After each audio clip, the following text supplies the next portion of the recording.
Try before we die.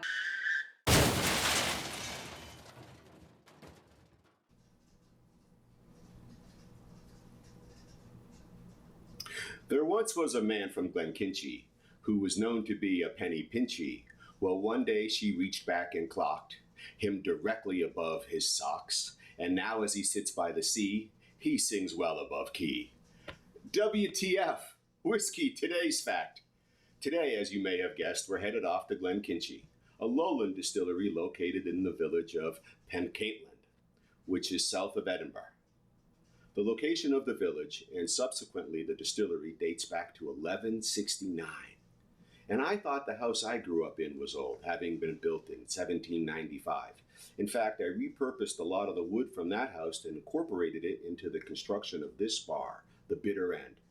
But certainly, 1169 is impressively ancient. Glenkinchie was founded by John and George Raitt in 1837 and takes its name ever so creatively by the fact that it's located in or near a glen of the Kinchie Burn. Remember, burn is a term for a waterway. They produced Scotch whiskey on site until 1853 when the Raitt brothers ran out of money and the facility became a sawmill. Another operation aided by a waterway being close by. In 1861, whiskey production restarted under new ownership, and as was true of all Scotch whiskies of the era, their product was utilized as an element of blended malts. The Glenkinchie became a contributing whiskey and remains to this day a foundational whiskey of the Johnnie Walker brand.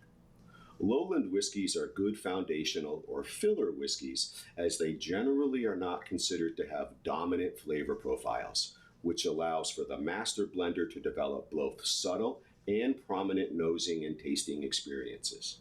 Glenkinchie, as a single malt, is known for floral aromas and flavors connected to hayfields, cut grass, and nutty cereals.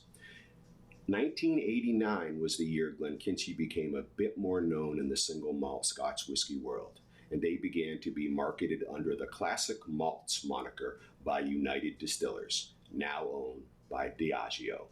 And that's whiskey, today's fact, the water of life.